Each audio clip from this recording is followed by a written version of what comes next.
What's up, game boys and girls? Big T here, back with another video, and it's been a long time, over a month, I think, since I did my last video. Actually, the last video I did was the music video for classical hip hop. Go check that out. Put a lot of work into it, and nobody watched it. Hours and hours and hours of work went into that video. Yeah, but I know this is a gaming channel, so I know videos like this will get more views, especially since I'm going to be talking about the Switch 2, which is a hot button topic of the current timeline. But yeah, like, it's weird how I feel, because I remember doing the Switch, and like my energy was so much higher, and what's it going to be, because it was all the kind of mysteriousness around it. We saw the November trailer for it, and that just added to the mystique of it. And it's like, oh my god, they're actually really doing this hybrid thing, this console that you can take on the go with you. And that was like a really surprising and interesting, fun, cool new thing. But now with the Switch 2, we don't really have that surprise element that we have with the Switch. And so some people have kind of looked at it as kind of boring, the design or whatnot, the fact that it's just kind of a iteration on what we already have, just more powerful. And I get it. So it doesn't have the same excitement. So I'm not like counting down the days the way I was with the Switch. But I'm still very excited for it, and I want to see Nintendo reach their full potential, I think, because with the Switch 2, unlike the Switch, there's not going to be as many limitations on hardware, whereas you're not going to get certain types of games that the Switch kind of missed out on, or even the games that it did get, maybe they didn't perform as well visually, or perform as far as the frame rate and all that kind of stuff goes. So there's excitement in me for that, and also Nintendo's going to bring a new IP. That's going to be exciting. They're going to do something new, and it's going to be nice to see their games bigger and prettier and all that kind of stuff as well. And just kind of collaboration stuff we don't even see coming. Like we got like Astral Chain on Switch. That was completely out of the blue with the collaboration with Platinum Games. So we just don't know. We're going to get new games, and that's always going to be exciting. We just don't know what that is yet. It's hard to speculate. The way there was how easy it was to speculate with the Switch announcement and the trailer, and then the January event. So I guess the April event is what we'll call this, and we're going to see some cool new things, and I'm definitely excited for that. And predictions, I guess. I don't want to say predictions, but things I'd like to see, especially is a new Donkey Kong, a 3D Donkey Kong. We all kind of want that, because even at the time when Donkey Kong 64 came out, there wasn't all this kind of like. That happens a lot now, where people look back on an era and say, "Oh, this is what people thought at the time."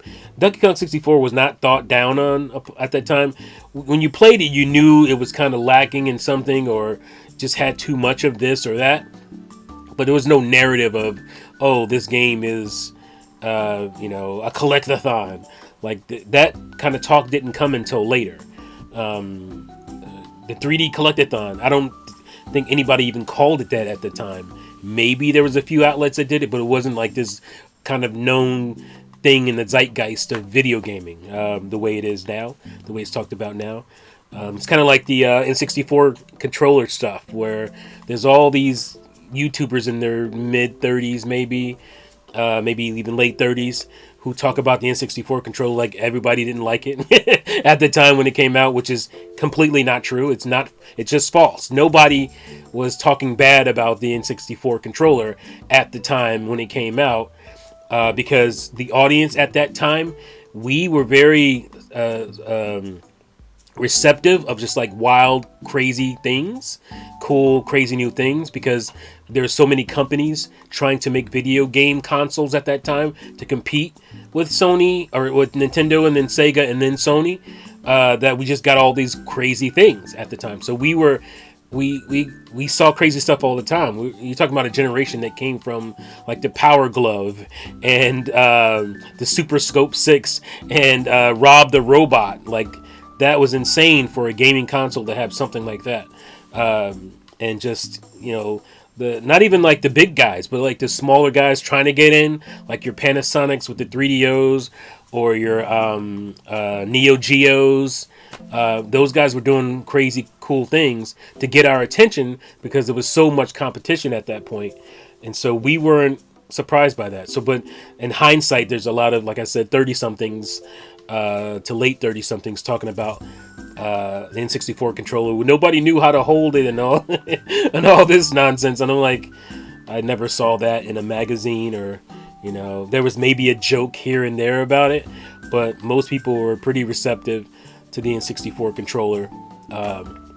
We may have wanted it to do more things, or obviously the analog stick or whatever had its issues, but there wasn't this talk about it. So I went off on a kind of tangent there, but yeah, this just there's similarities now to where it's people's like, oh well, this is just kind of the narrative, and that's kind of a thing now where people have to have a narrative instead of just letting it be a natural thing. People have to force a narrative. It's just like a thing in journalism in general, because we're kind of self-aware now. We're overly self-aware about everything, and so we have to push these kind of narratives, which is it kind of sucks because I miss the organic kind of like natural brilliance that used to be, and that's the kind of stuff that actually kind of hurts stuff like the Switch 2. Whereas, back in the day, the Switch 2 came out, people were like, yeah, we get it. Or maybe it would have been like not as exciting because, like I said, we used to get crazy things all the time. But, PlayStation and then PlayStation 2, visually, it was a huge jump, but it wasn't like they didn't have the same controller. They had the exact same controller. It was a reiteration of what was already happening. It was just more technology, more powerful technology, and obviously the DVD capabilities. But that was just kind of a normal upgrade, expected upgrade, and that's what the Switch 2 is. It's an expected upgrade, and it's what a lot of people say that's all they want. But I would like to see, obviously, games wise, I'd like to see something, another shot at a 3D Donkey Kong game, because yes, Donkey Kong 64 was lacking in many ways, and we haven't had a 3D Donkey Kong since the original one, and I think that's just crazy that we haven't had that, especially after the N64 era, where Nintendo was just like looked like they could make 3D games out of their 2D games flawlessly and easily. It seemed like they did that with your Zeldas and your Marios, and it was just kind of expected that we would get another 3D Donkey Kong at some point, and it just never happened.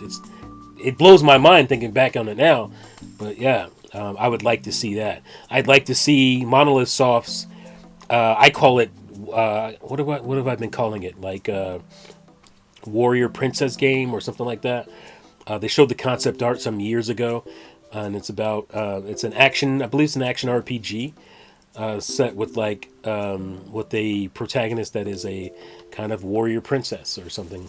For some reason, that's stuck in my head. I can see the concept art. So I'd like to see that. I'd like to see whatever quirky new IP Nintendo comes up with, because they have at least one per console.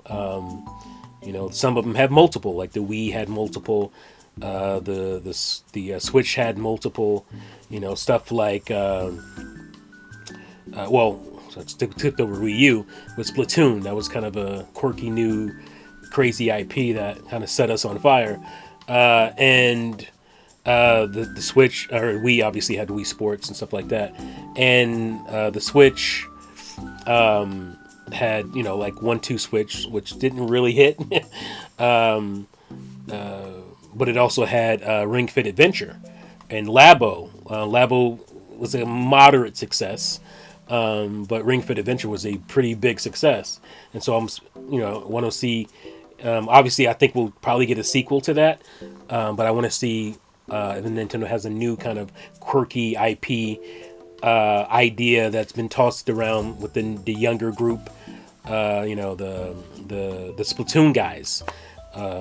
They did, because they also did ARMS, or was that the Mario Kart team? Maybe that was the Mario Kart team. But yeah, they're the younger guys, and so they're doing cool new things, and I want to see them continue that. So yeah, I'm excited. I can't believe it's just a couple weeks, 3 weeks away, something like that. I'm in a weird transition right now, career-wise, family-wise. So a lot of like the outside stuff that would normally make me super excited, it's kind of been blunted with that. I'll get back on track soon here, because it's pretty much good news on both of those fronts. It's just like immediately just happening right now. That's why I kind of went away for a little bit. I didn't really feel like making videos because it looked like a bad situation. It turned out to be good. So I'm back now. I feel like I can make videos again. So you'll be seeing me a lot more, and I'm going to be getting back to the roots. I feel like I've said that maybe 2 or 3 times over the years, but it's very true. This point, there's a nice computer that I bought here that has like my old kind of editing capabilities, the stuff that I used to work on, the stuff that I used to use, and it's a lot easier for me to just to go back and use a machine that's dedicated to that editing style, that editing stuff I used to do, and get back to that and maybe try to build the channel up and really go for it, because I got out of that weird slump I was in for a couple years where I was getting no new subscribers. It was just like I was just stuck. Yeah, that's neither here or there, but so look forward to more videos and consistent videos, and I'm going to get back to my tea talks on Sunday nights. Probably I'm going to say 8:30, maybe 9, in that time frame. So you're going to get a weekly tea talks again, and we're going to get back to the little Mizzah Tee videos and stuff like that. Hey there, fools, and we're going to get back to doing cool stuff. So hope you stick around. Like and subscribe if you haven't already. Help me build the channel up. Let's get it going, folks. Yeah, Switch 2 happening soon. So let's see what that's about. All right. Thank you guys for watching and listening. Make sure you comment below. Let me know what you think about the Switch 2. Are you excited? What are you looking for? Let me know. Thank you again for watching and listening. And now, see you fools next time. Peace out.